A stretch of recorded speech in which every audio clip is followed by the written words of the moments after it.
Business. Hey, listen, good night.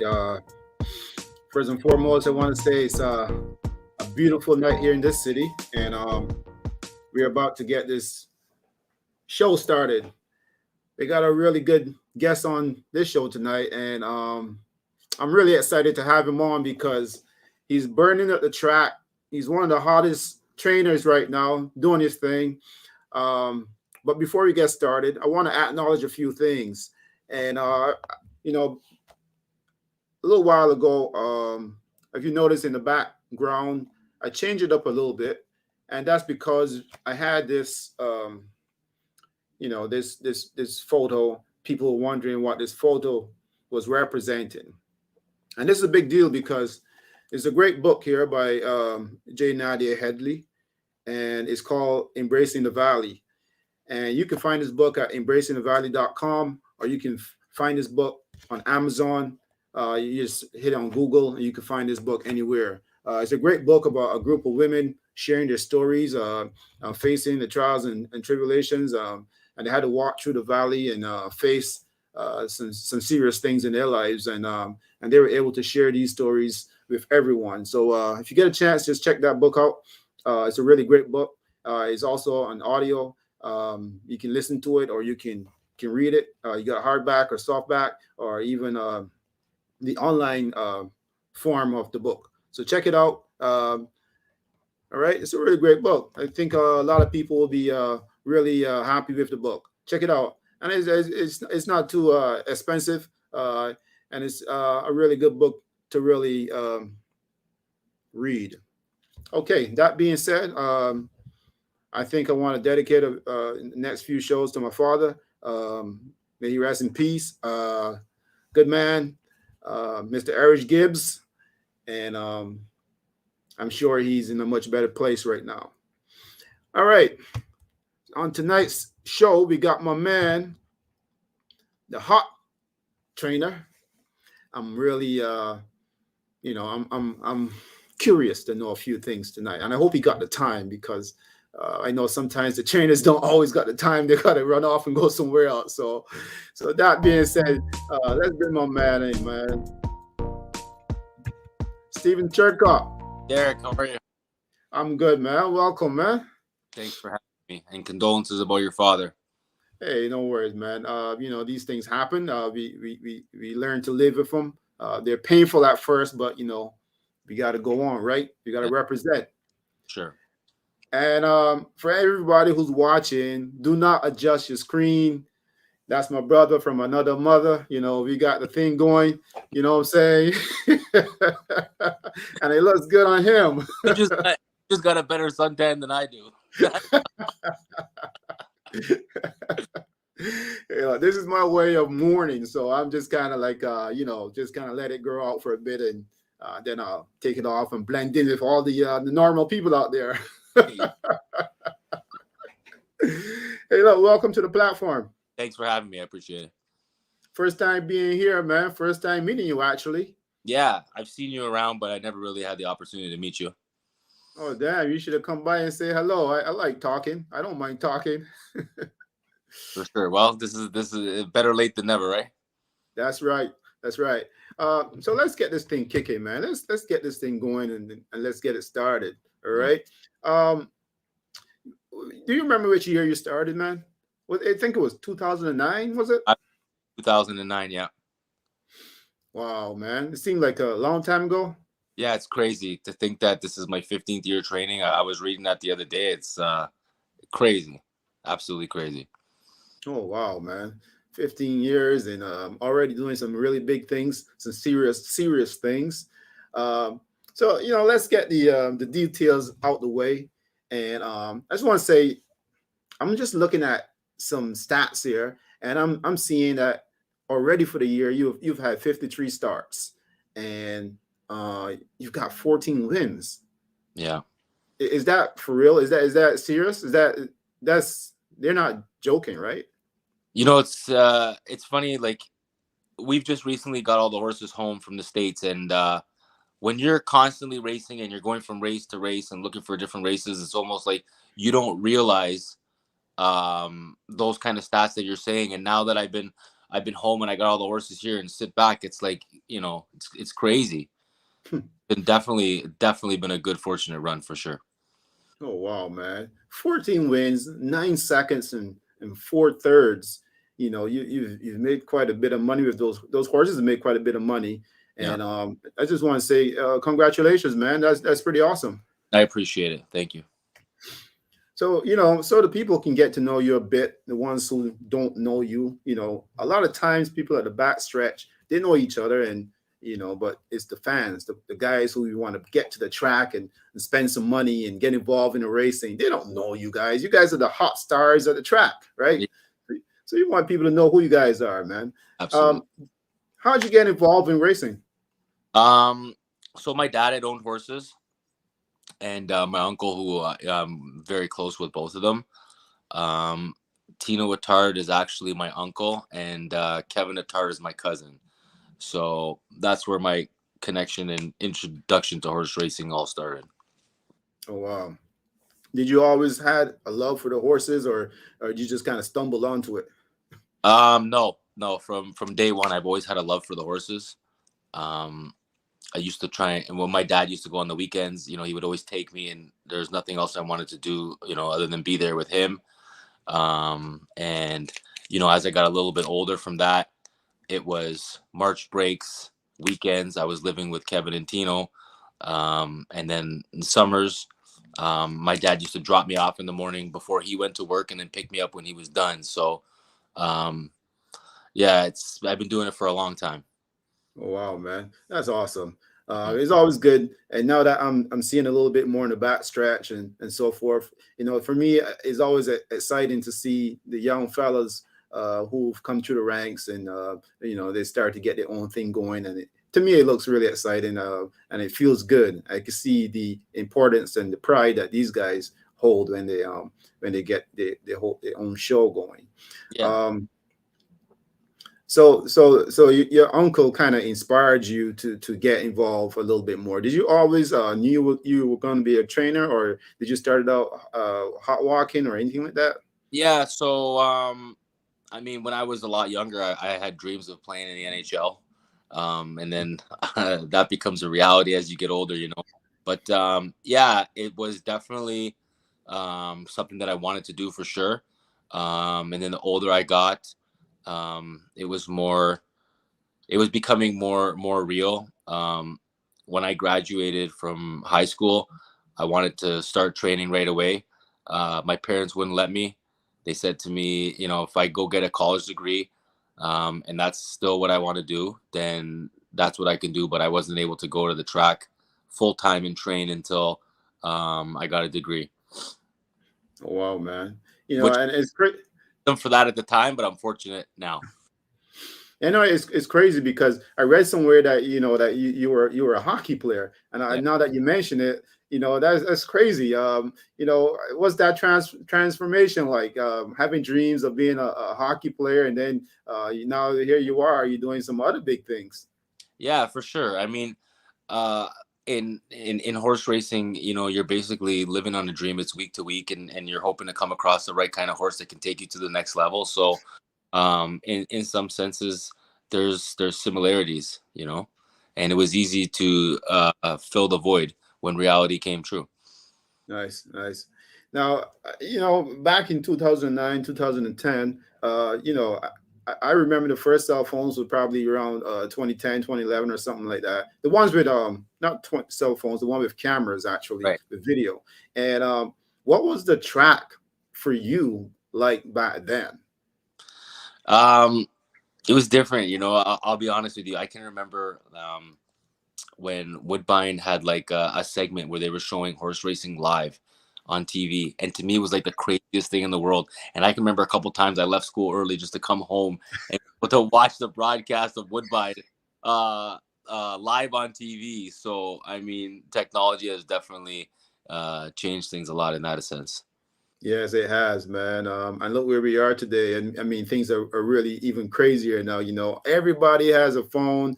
Yeah, The trainers, you know, the grooms, the hot walkers, everybody is streaming. Everybody is taking video. Everybody is snapping. It's crazy.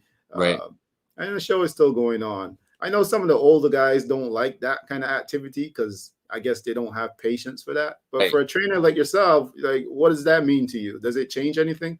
Oh, for sure. You almost have no choice but to be involved with social media these days. And, you know, basically you have a computer at your fingertips. Yeah, I couldn't tell you the amount of times a day that I log into DRF or Equip up information. So it's a huge advantage. And, you know, you get breaking news at your fingertips all the time. So, you know, horse racing is, uh, it's basically a community of people. You know, it's not like you can just call your best friend in most instances and talk about horse racing because it's not a passion for them. But you know, you can join. You can, you know, if you scroll through my Facebook, 90% all you see is horse people and horse stuff. It, you know, so it keeps you up to date with everything, and it keeps you in connection with all those people and the people in the industry. So it's definitely changed the game. Well, you know, right now in 2023, you have a much better record than guess who? Your cousin. You know. Not long though. I told them that the other. But you want to hold those bragging rights for now, man. You know. Trust me, he knows. Every time I run against him, I want to beat him more than anything. I love it, man. I love it. You know, I'm saying, you know, but you know, he decided to go down south. He went further down south. He went to Florida. And you just say, you know what? You go Pennsylvania and go to New York, and it's worked out for you. How's that make you feel? No, it's good because I'm gonna be honest. Any trainer that ships anywhere, there is so much organization and paperwork and finding places to stay and organizing vans and organizing help. There is so much that goes into shipping a horse that people have no idea. So you know, like I wish everybody success that goes away because there is so much and it's so costly. I'm fortunate enough for me that I've been doing this for a while, going away, and I choose to go to a place where the competition is not as tough. Um, but I can afford to own the kind of horses that is needed for those tracks and I can kind of run them where I want. And I think that's probably a big part of my success. Would I rather be in Florida? Absolutely. I love Gulfstream, one of the nicest places in the world. But for me, um, I think it's just like training a horse. You got to spot your horse in the right spot for the horse to be able to do well. Same thing with me as a trainer. I need to spot where the best place to go for my horses, and I think that that's been a key success. It makes absolutely the most sense. I mean, you want to go where you can make some money. So, uh, you know, I guess that's one of the signs of being either a good trainer or a good spotter or doing the things that makes the most sense. Right. Uh, you know, after a long season at Woodbine, I can only imagine that some of the trainers might want to go a little bit further south. They want to get where it's a little bit warmer. So, that feels good for some guys. But you know, this time around, I'm looking back at your record. Last year, you had your best year ever. Yeah. You know, what inspired that?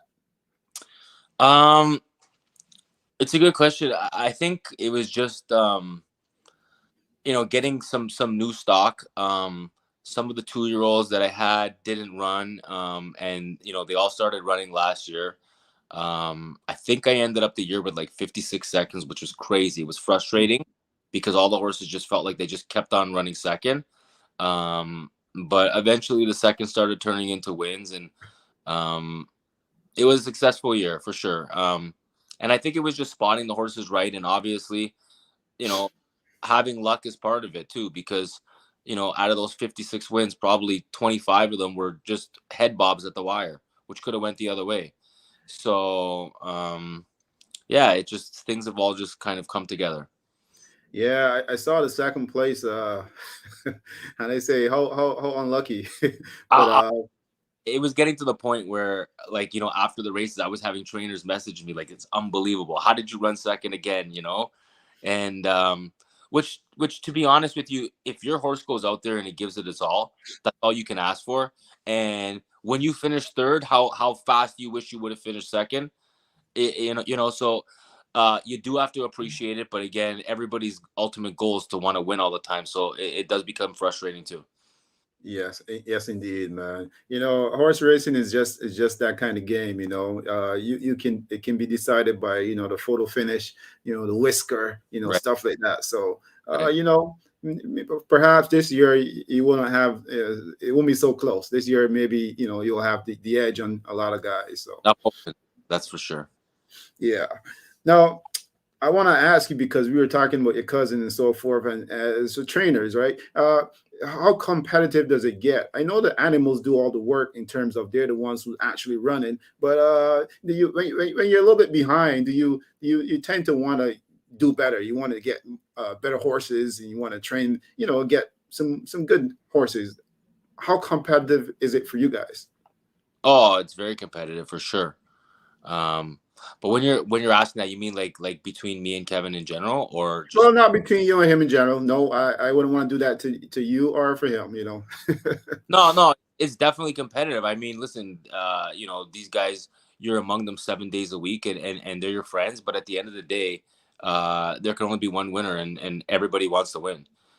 The thing with the job is you sacrifice so much, and your family sacrifices a lot, too, because it's a very demanding job and you spend so many hours there. And the tough part about being a trainer is that you can do the same thing with a horse. That's one day the horse wins, you train the horse the same way the next time and the horse runs no good, and you're doing the same thing. And how the horses perform are basically a reflection of your work. Like, people look at you and they judge your work basically by your wins and your percentage, where it's not always the case, because some of the guys that aren't winning are working just as hard, if not harder, than other people. But due to circumstances, they're not getting those wins. So every time you go out there, you definitely want to win, that's for sure. Yeah.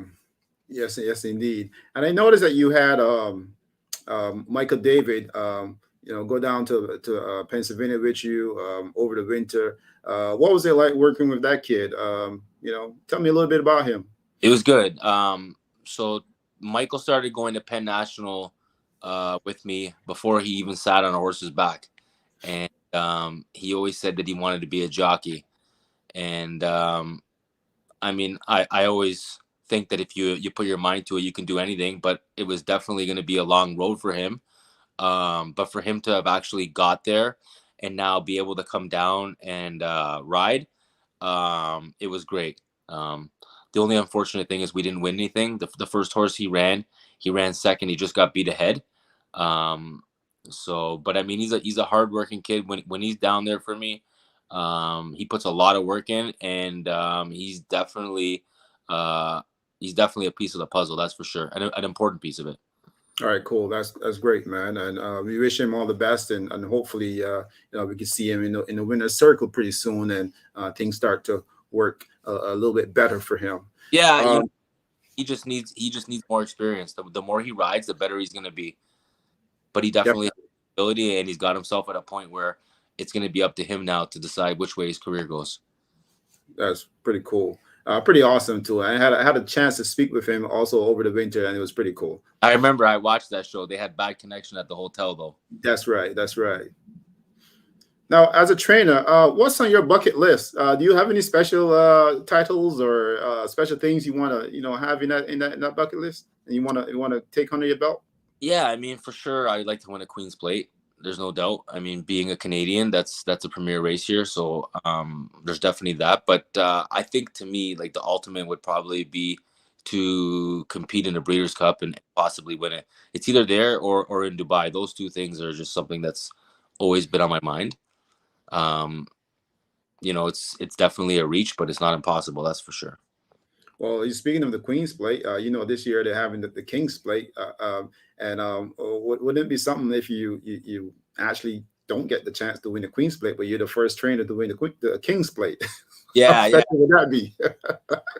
It's definitely a possibility. I don't have anything at this point in time that I'm going to be gearing towards there. So I mean, things can change. Maybe you claim something, or maybe somebody makes a move. But at this point in time, that's not looking like the case. But I mean, as we know in horse racing, everything can change and happen fast. So That's right. That's right. Um, you know, when you first started out back in 2009, and then a couple years after, you won a big race, which was the Sky Classic, and you won that with Kiara's Orientation, right? Um, can you reflect a little bit on that race and a little bit on the horse and that time? And you're relatively new as a trainer. What did that mean to you? um, I could tell you just quickly, like after that race, I was actually crying, and I'm not a crier. So if that puts into perspective what that meant, but I mean, I started off basically with one horse, and my first year, and I grew to three, and I thought that was great. And then the next year, I started off with one horse again, and I was fortunate enough to claim that horse Kara's Orientation, and I only had 8 horses, and here I am basically living my dream, competing in graded stakes against the most reputable trainers around. Um, just to participate in the race alone was thrilling. To win it was just unimaginable. Wow. That must have been really big for you. Especially for any new trainer coming in and winning such a race like that. It was actually, do we still have that race going on? Because it was one of my favorite races to watch, actually. Yeah, I'm actually not sure now. They cut out a couple races. You know what? I don't think that they're running it now. Yeah, So I I'll have feel to check on that, but I don't think they are. yeah, because it was one of my favorites to watch. I love those races. Speaking of races like that, what's your favorite kind of race to train for, actually? Um, I like mile races. Um, I mean, honestly, my favorite kind of race to train for is whichever horse I got that's best gonna fit the race. But I like mile races. I think it's an in between distance, and it's a good enough distance that if your horse is only a 7 furlong horse and you can gear the horse up right against the right kind of horses, he can get the mile. And if your horse is a mile and an eighth horse, and you get him a little cranked up earlier, he can get the mile. And it's also a race where, I mean, I also like watching like 5 furlong races. However, the whole race is decided by the break, and if you get a clean trip. Where in a race that's a mile, it kind of gives you time to navigate a trip and like racing strategy. So I would probably say like a mile race. Yeah, I tend to like, for me personally, I like a mile and a half. I just love those kind of races because then it gives you a chance for the horses, the jockeys, even if they have a bad break, to just kind of get in a better position, and then we can see where the stamina kicks in and who's the better horse from there on. And sometimes it's just a horse that is pretty quick, and the jockey is ambitious, and he say, "Look, let's just go Yeah. and catch me if you can." So. I love those kind of races. Um, Somewhere I read that Kara's Orientation was bought for only $7,000. Is that true? Yeah, so I didn't buy him. He was bought for $7,000. And we actually claimed him for $20,000. So the people that had him originally bought him for $7,000. And he was running at like Calder at the time when that was open. He was running for like maiden $10,000 and $12,000. So to think that he went from those kind of races to where he Yeah, was is an amazing thing. it is amazing. Yeah. And so I mean, after something like that, and having a horse like that, we managed to get for 20. How do you explain this horse, which I can't for the love of God? I'm gonna try to see. Maybe I can do this. How do you explain this horse? Oh, Medidaki Hospice Surge. Holy, who made up this name to mess up the horse collar? Who So did that to I us? could I could never pronounce his name neither until I found out, it was the group of doctors that had the horse. They bought him at the sale, and it's short for medical doctor hospital surgery. So when you put it together that way, it makes it a little bit easier. But so that horse there in particular, um, he was the highest horse bought at the sale the year that he went through. He was the sale topper, and yeah, he's by a sire that won the Kentucky Derby with a pedigree to run long. And when I claimed him, he was only running in sprint races. So I kind of watched the fact that he was an off the pace sprinter. And, when you claim horses, you try and look for things that you can possibly change. And I claimed them and I ran him 2 turns, and then the rest was history. Wow, man. Yeah. Uh, that was something because you do the comparison with the two horses and you see, hey, look, this horse was, we got it for 20, and this other one, I think went for like just under $113,000 or something. Yeah. We claimed them for only 15, that horse. Wow, Yeah. wow. But you got a sharp eye then. You're always looking. Yeah, for sure. Been fortunate that way. We claimed a lot of horses, and some of them have turned out. Now, there's been some that have gone the other way, but I would say the majority of them we've done well with. So yeah. Yeah, that's pretty cool, man. That is something to watch for. Now I can actually keep my eyes on you now and see what you're doing to see all the good things, because sometimes some trainers go under the radar, and and some got the bigger outfit, so those Yeah. ones don't actually go under the radar. Yeah. You recently acquired some success with Romantic Gamble, who, by the way, is an Ontario bred, and that must make you feel really good and coming into Woodbine season to get that extra dough. What was the feeling like taking him south and seeing him go at it and everything go right for you? Yeah. So originally he looked like a horse who was going to be worth $10,000 to $15,000. That's where he was competitive at Woodbine, and I thought that if the horse can take to the dirt, then it was worth the risk. So we bought him. I only had him at Woodbine for like 10 days, 2 weeks. I didn't have him for a long time. The horse came to me looking great. I mean, he's a good looking horse, and he's a colt, so he carries a nice body and a nice coat. Um, I noticed a couple different things with him that I tried to make some adjustments and changed. And it seemed to work. Sometimes I think if you can, not to put anybody down either, but I think that sometimes in barns where they have so many horses that sometimes a cheaper horse can get lost, and not all the time, but there are times that you can change maybe the training up on a horse, or maybe not train them as much, or do a lot of jogging as opposed to galloping. um so I think maybe the combination of that and him liking the dirt as well, basically turn the horse around. Yeah, that's actually pretty cool to think. I mean, if all those things work out to perfection, it'll be ideal and that'll be wonderful. But in some cases, does it always, or can you always change the direction of some of these horses, or is it kind of like a little bit lucky sometimes? No, like there's definitely, you got to be fortunate. I mean, listen, I have some of my own horses that don't run any good, and I've tried to change their training.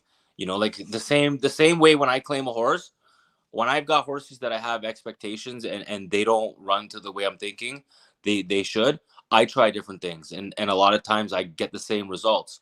I'll give you an example. There was a horse that I had that I had high hopes for. I won a race with her at Woodbine before I took her to Penn National, and I didn't run her for a while because I liked the horse and I was trying to run her in a protected spot. So I had her off for like 6.5 weeks, and I finally ran her, and the horse ran no good. And I was like, "Are you kidding me? I waited all this time because I like this horse that much. She run no good." So I dropped her down in a non-protective spot like 2.5 weeks later. She ran no good. I ran her back again. I tried changing all of her training up. I ran her back again. She ran no good. I sold her. Horse is perfectly sound, everything. She actually ran today with new connections. So I was very curious to see how she was going to run with them. And she ran the same way. So for them as she did with me. So, I mean, sometimes no matter what you do, you know, it doesn't make a difference. But sometimes it. Yeah, I mean, you're right. It is a tough game. I Sure. remember having a conversation with one of the trainers, and he was saying that the horses will go, and then all of a sudden they will just tell you, "We're not going no more. That's it. That's it.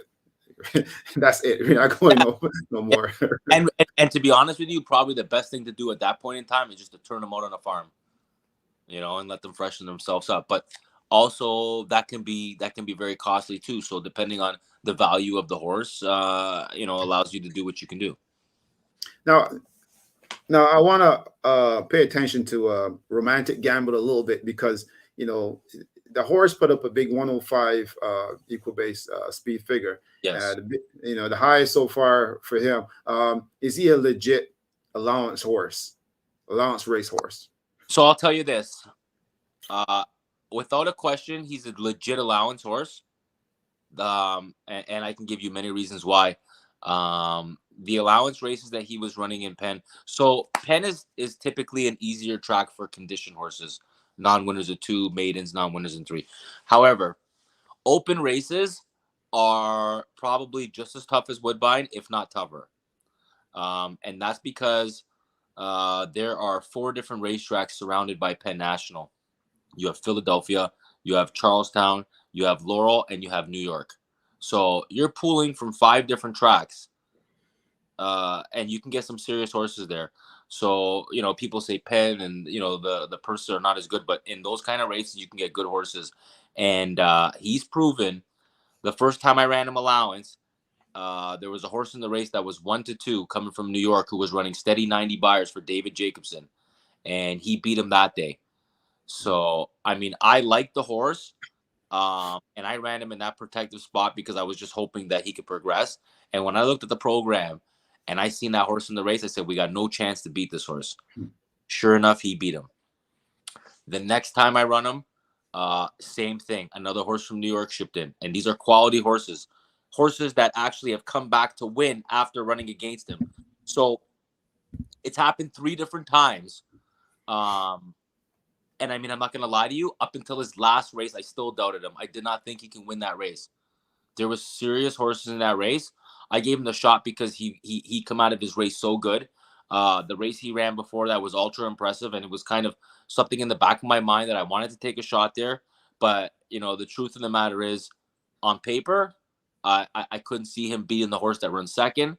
And there was other respectable horses in the race. So at this point now, I'm not going to doubt the horse anymore, and I'm not going to take it away from him because I've been his biggest critic, and so far he's proved me wrong.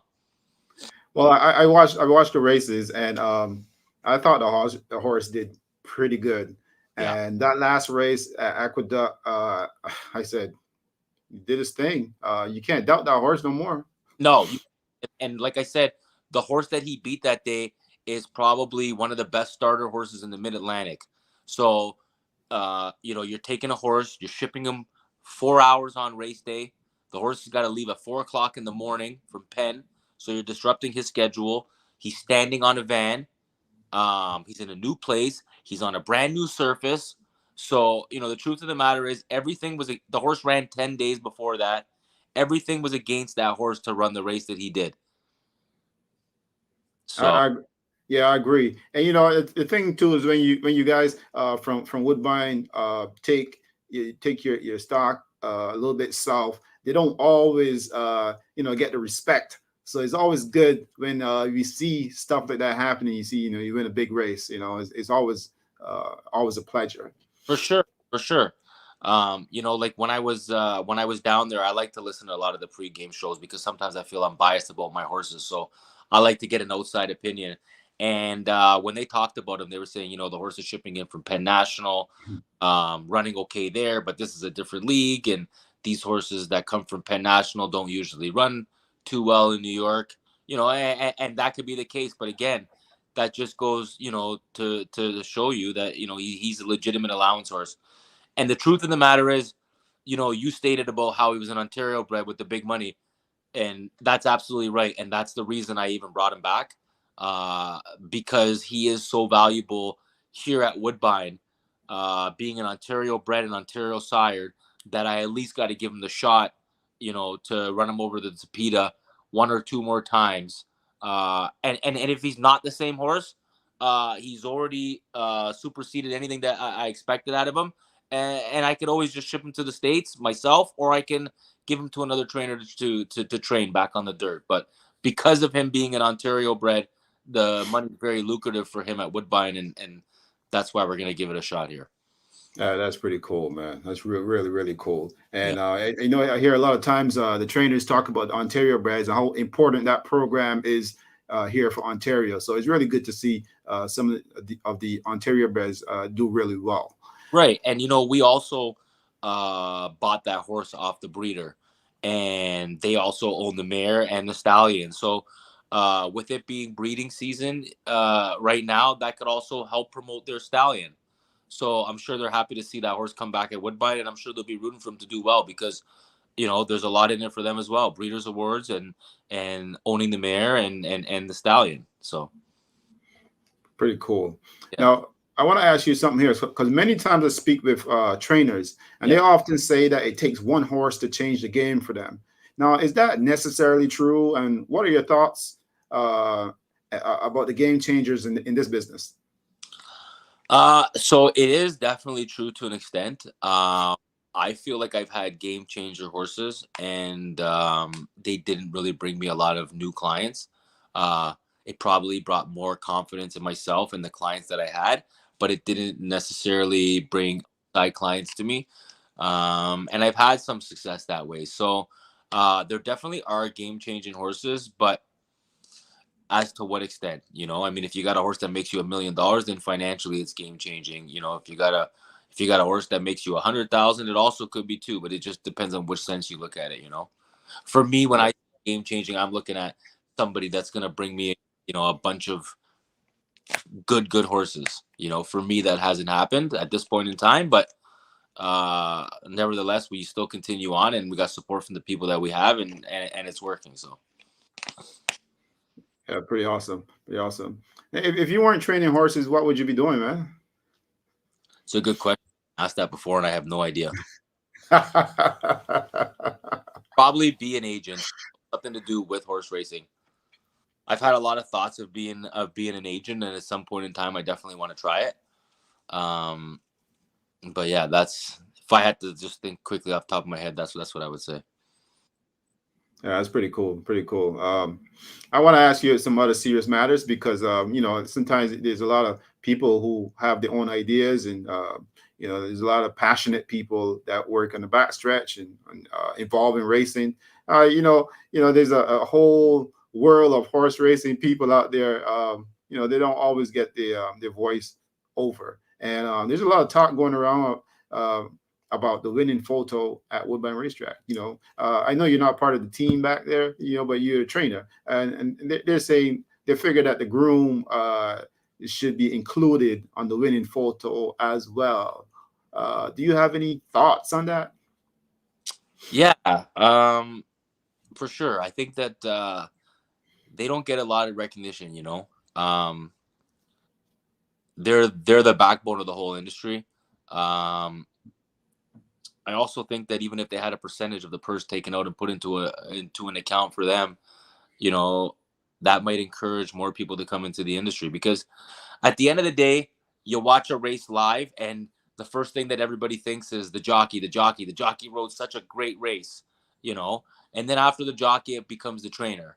And then after the trainer is kind of left right there, where these people, I mean, I can speak for myself, without the people that I have supporting me, there'd be no Penn National, and my success would not be where it is. I'd be back to a 5 to a 10 horse stable, and that would be it. It wouldn't allow me to grow. Without the people that you can trust and have a good team with you, it's everything. And especially in a situation where I am, where I got horses in the States and I'm back and forth. So, I mean, put their name on the picture, put their name on the wall, whatever it is, they deserve the recognition, and they don't get it. Well, I mean, I'm just putting it out there, but it's good that people can feel that way and let some of these guys feel just as important. They don't need a plaque or anything like that, but they just need to feel like they're part of it. A lot of people I know, they've been involved in racing for like pretty much all their lives. Yeah. And to go unnoticed, sometimes it gets tough for them. Anyways, I think I'll do my part. No, absolutely, because it's an important thing to talk about, and I can't even do what they do. I mean, I'm more invested than they am. I mean, these guys are there like through thick and thin, early mornings, bad weather, it doesn't matter. I have a guy that works for me in particular. This guy's worked for me for 7 years. He's never called in sick once. And I mean, I've had to I couldn't come in multiple times because I was sick. I had COVID a couple times. I mean, this guy's never called in sick once. Where do you find people like this? There's no way Yeah. he was sick in 7 years. He's there thick of there was a time where his back was killing him and I had to tell him to go home. Where do you find people like that? And it's not like they're making millions of dollars, that's for sure. Yeah. Yeah. So there's a Absolutely. lot to say like that. Now, another one of the questions that someone has put to me, and they sometimes on weekends, me and a bunch of old buddies, we just kind of sit around, we talk of races, and we talk about all kinds of stuff.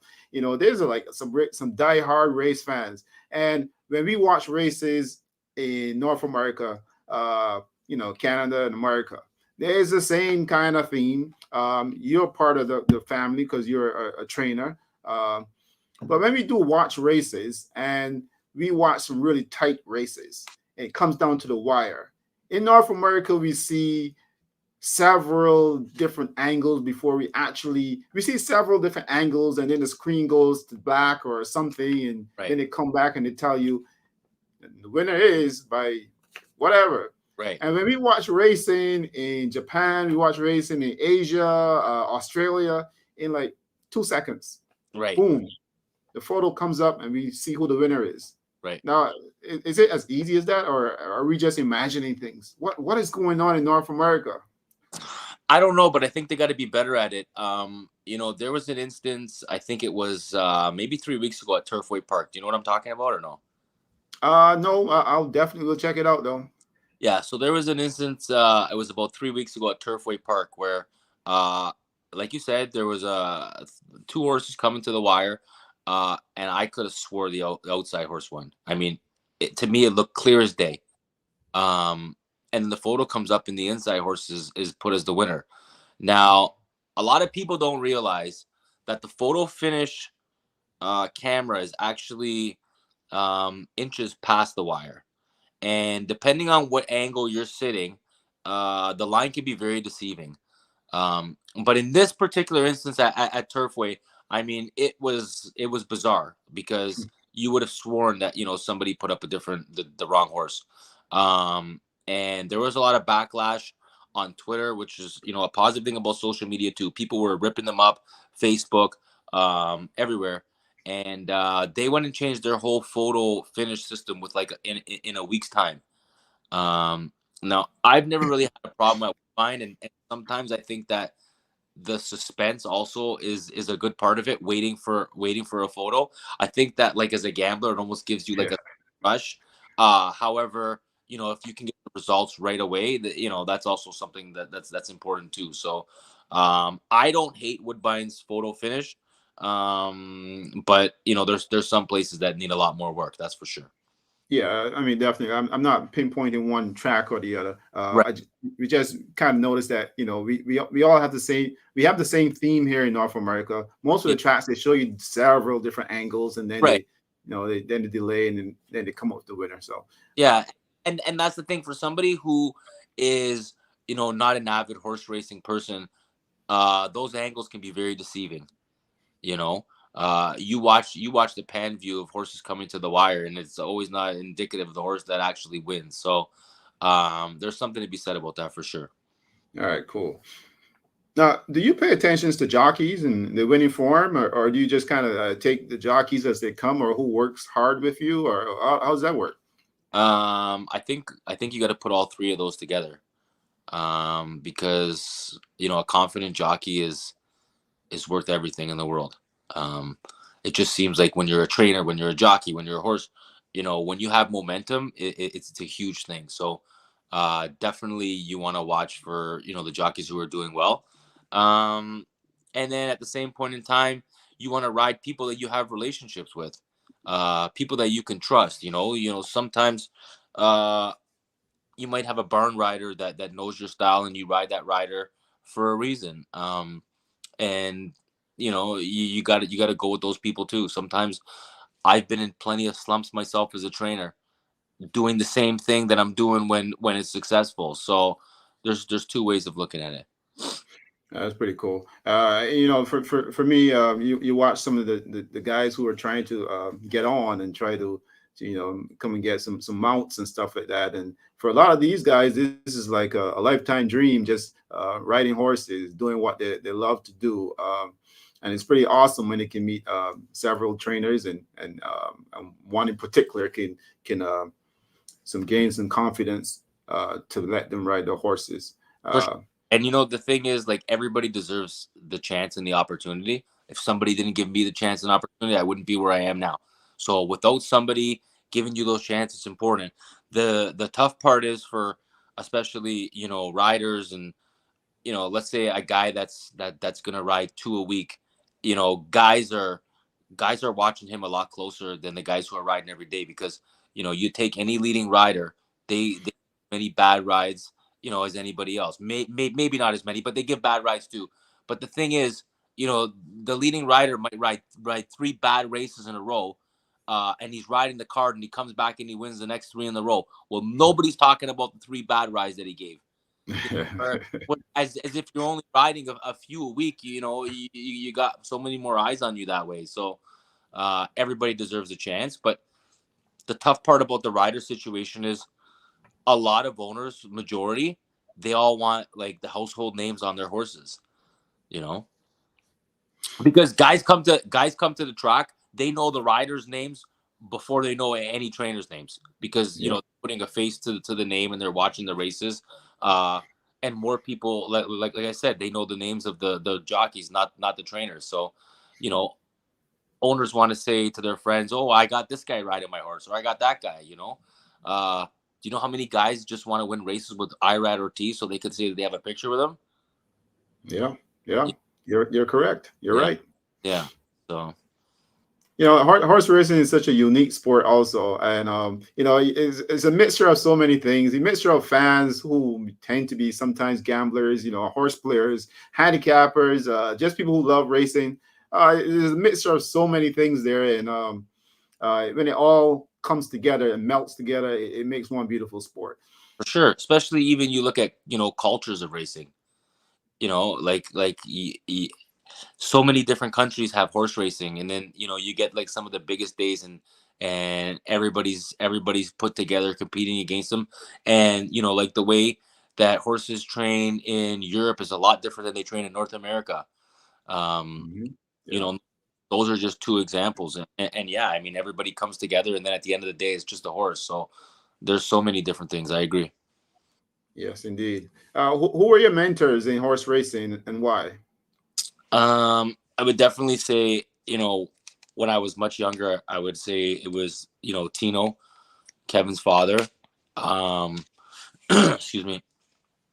When I was growing up as a kid, he was training private for Frank Stronach, and I mean, he was winning race after race with after race, and he did a tremendous job. Like, and then as I got older, I grew closer with Kevin, and he became my mentor. When he started training, at one point in time, I was one of his only employees. So I was there through the struggles, and I was there through the good times, because Kevin also struggled a lot too. Yes, indeed. is interesting for me. I guess I'm getting up there in age too as well, because you watch these guys, watch you guys come to the ranks, and you guys were well, I mean, Kevin for sure at that time was relatively young. Yeah. I remember when he had he won some big races, and he was youthful looking. Now he's looking a lot more mature now. You Yes. know. No, for sure. Yeah. 15 years in racing. Are you still excited? Do you still get up pumped and ready to go in early in the morning? No. That's pretty honest. No. Uh, on I'll put it to you this way. Before, I used to like no word of a lie. I couldn't sleep. I was so excited to get up to go to work in the morning. Now, what excites me more than anything is racing itself and coming up to big races. I mean, the morning part is good too, but for me, what really gets me now is the racing aspect of it. I love racing. I love the competition, and there's nothing better than knowing that you got a live horse running that day. For me, that's what fuels me. Oh, pretty cool. Now, Yeah. the Woodbine season is almost here. How excited are you? Oh, excited for sure. You know, you take it for granted when you got such a nice racetrack in your own backyard. I live 20 minutes away from Woodbine, where uh 10 days ago, 2 weeks ago, I was driving 9 hours to go watch my horse run in New York. So yeah, no, definitely excited. Um, Getting back to racing and getting the season going. Um, we were plagued the last few years with COVID. Last year was the first time we were able to start on time. So being able to do that again in the warm weather around the corner, I'm definitely excited for sure. Yeah, that's pretty cool. I guess going to the Woodbine backstretch and having that familiar feeling and familiar faces, I guess it could kind of give you some kind of adrenaline. And Absolutely.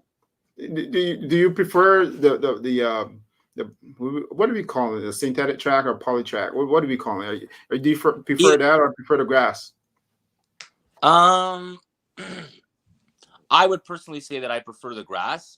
But I mean, if you got a horse that likes the synthetic, I mean, it all depends on what your horse is like. There's pros and cons to every surface. Um, I wish that instead of having an inner turf course, we had a dirt track and we had all three surfaces. I think that would have been the ultimate. Um, because there's some horses who just relish on the dirt. I mean, we see that all the time, and vice versa. There's some horses that run on the dirt that they can't run at all that love the synthetics. So, um, I wouldn't say me personally. I mean, I love grass racing, so that's why I say that. But I wouldn't say me personally. I love this surface for this particular reason. I don't like any other one. I think they're all good, and it's just dependent on what your horses run on. If you look at Gulfstream this year, you look at how many horses run on the synthetic that would have never run on the synthetic before, Yeah. Hmm. and there's been so many good horses now that weren't running on the dirt that run on synthetic, and they got new lease on life. So, yeah. Yeah, I mean, actually, when we when not we, but when Woodbine installed the grass inner track, I thought we were going dirt or something like that, But I guess it's too small to be a dirt track. It'd be kind of like a bull ring. Yeah. I still think they could have figured something out. I mean, the inner turf course is good too for certain instances. Like, it doesn't come off the very rare do you see the inner turf coming off. It drains great. And you got some horses, and I've had one in particular who absolutely love the inner turf course. So I mean, I guess you can't have anything but everything, but uh I know for like a horse like Romantic Gamble is a perfect instance. Having the option to run him on the dirt in case he runs no good on the synthetic would be astronomical for me in that perspective there. Yeah, I hear you on that. I mean, so far he's pretty hot, so why not continue in that form, right? Now, always wanted to ask trainers this because Romantic Gamble, he's pretty hot. He got two in a row. Now, do you hide horses? Like, say for instance, I ask you, do you have another hot horse in your barn that we can look for? Do you get timid about that, or do you just say it. Like, No, I mean, I would be timid about that if the horse was going to run for claiming. Then I'd probably stay a little bit quieter about that. But I have two horses right now in particular, who they're no secret, they're allowance horses. And they were two of my better horses last year that are working exceptionally well right now. One of them being Lady Brew. Um, she was a horse that I thought was going to be a really, really good horse, and she just didn't show what she was showing in the morning for her first few starts, and she kind of put it together midway through the season last year, and she started to show that she was decent. And another horse that I have a lot of excitement for this year is a horse that I bred, that I own with my dad and my uncle. I actually named him after my uncle. His name's Uncle Joe. He had a really good season last year. Um, and we chose to run him in the Ontario Sired Stake program for the fact that he was 3 and he would run second and 2/3. And he's a horse that's working really good right now. So definitely looking forward to those two. yeah, pretty cool, man. Mm. Um, you know, um,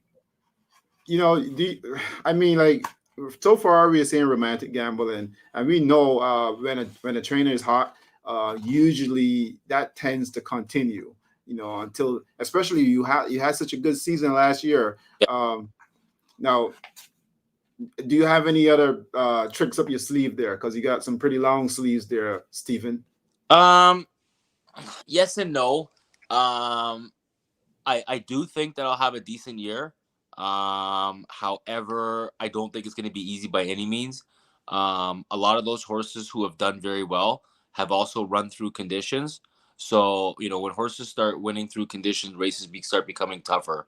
So, placing them, they're going to have to be placed aggressive to be as competitive as they were throughout the winter. So, that's one. Um, but you get a horse like Romantic Gamble, and now there's probably 3 or 4 decent horses I got that I really think can do some good things this year. And momentum's everything, like I said, and hopefully those horses can carry through. I plan to try and claim more than I did last year. I claimed a bunch, but at the end, not during the full meet. I'm currently looking at Keeneland. I got licensed there today. So trying to bring some fresh blood in to replace some of the ones that I lost over the winter. It wasn't easy at Gulfstream, and it won't be easy at Keeneland, but I'm definitely gonna look at claiming a lot this year. Oh, that's pretty cool, man. And Yeah. I definitely will be looking at your entries and see how you're doing, and keeping a close eye on you. I got one more question for you Yeah. before we ran off here. Right. I see that Woodbine is going to run a couple of races the other way this year. Does that confuse things, or that's just a little bit of gimmick? I don't know. That's news to me. It's the first time I ever heard of it. Oh, okay. Well, I mean, I saw that somewhere, and I knew that they had tried that a few years back. It was kind of exciting. It was a little bit different, but it might work. I don't. I don't think that that's the case. I don't think that that's coming back. I'd be really shocked if it was. Um, we did try it before, and it can definitely be exciting to the fans. However, there was way too many horses that were getting confused doing that, and um, I mean, I think that if you can train them that way, and you know practice a lot more like that, then maybe. But as far as I know, that's not happening. I'm sure if it was, I would have heard of it. But yeah.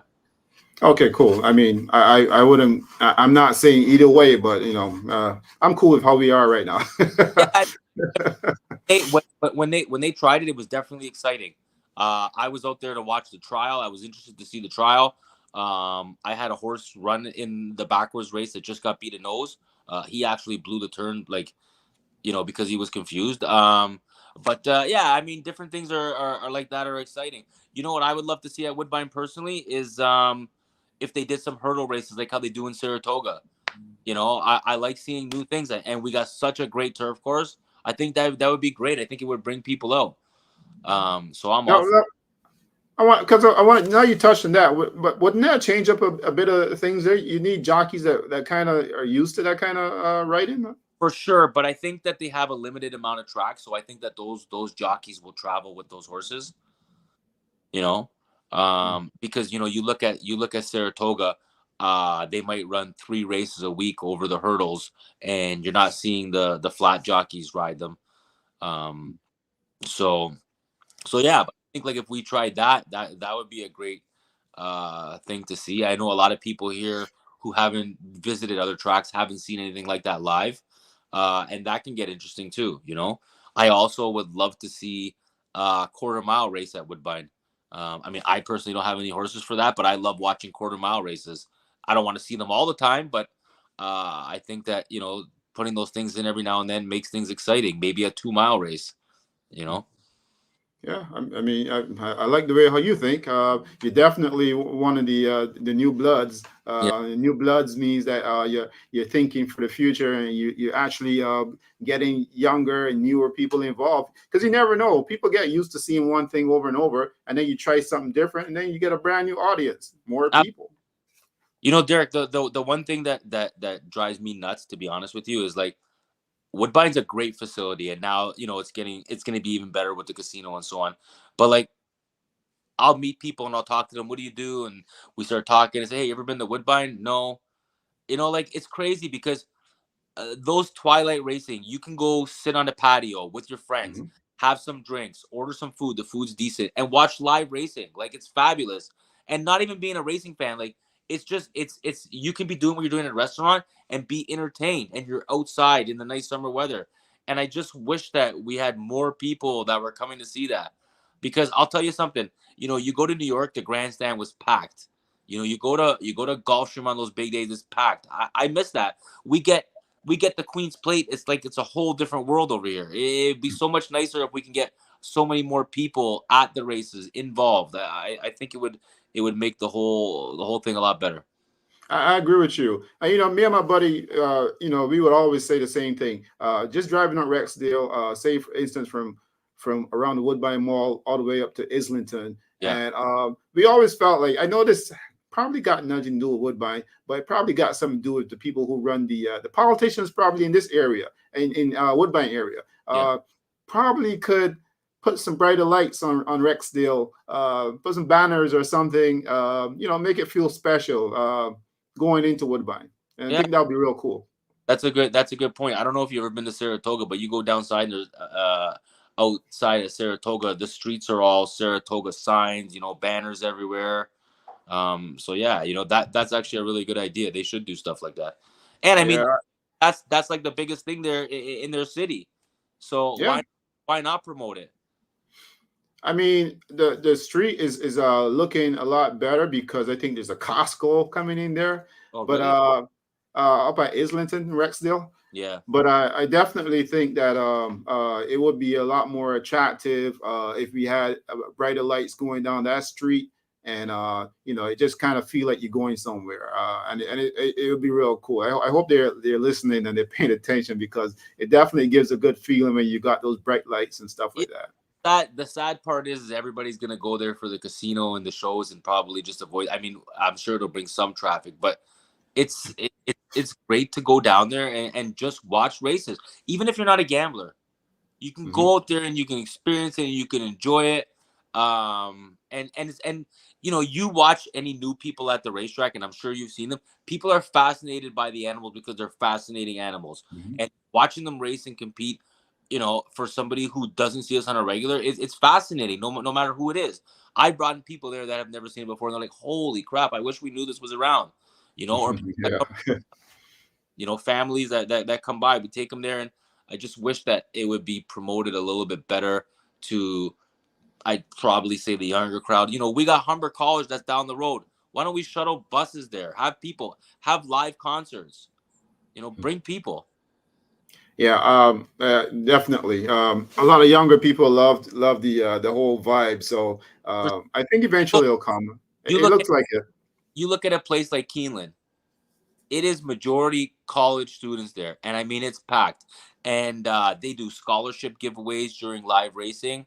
They promote it to those people. people are all dressed up nice. It's fantastic, you know. And Woodbine is like one of the better facilities I've been to, and I've been to a lot of tracks. We have the room, we have the space, we have the money. Like, let's try and do it. Yeah, definitely. Definitely. Well, it was a pleasure speaking with you, Stephen. Actually, I would like to invite you again at some point. Do Sure. not shun me. Please come back and say hello to the people. Yeah, for That'll sure. be Oh, and I appreciate what you're doing, and that's why I wanted to make sure that I was on your show, because things that you're doing like this are definitely important, and they're helping horse racing. Uh, there's I I watch your show all the time. I watch pretty cool. it all the Thank time. you. If I'm doing so, if I'm at home, I want to have it on and listen. But I mean, stuff like this is important, and it helps with the game, and it gives people the opportunity to speak to somebody like myself and other people you spoke to that people might have had no connection. So I thank you for doing what you do. Oh, I appreciate it, man. And please do come back I will. again sometime soon, man. I And will. hopefully, when we speak again, you'll be still on top, and you can have the cousin bragging rights. We'll definitely try to keep that going. I'm sure I'll see you sooner than later, though. All right, my man. You stay safe, and until next time. All right. Appreciate it. All right. Have a good night. All right. You too. Thank you. Bye-bye. That was my man, Steven Chircop. Right now, he's doing a pretty awesome job. With his horses, his stock, his outfit is doing really well. 14 wins for the year. Can you imagine that? That's crazy. Like, when I think about it, I'm like, 14 wins. Some guys don't even get 14 wins for the whole season, and he's doing some really big things. But you know what? Until next time, guys, we'll talk again sometime soon. And I think we'll be doing that pretty soon, maybe in 4 days. So you guys stay safe, and let's do this again sometime. Stay safe.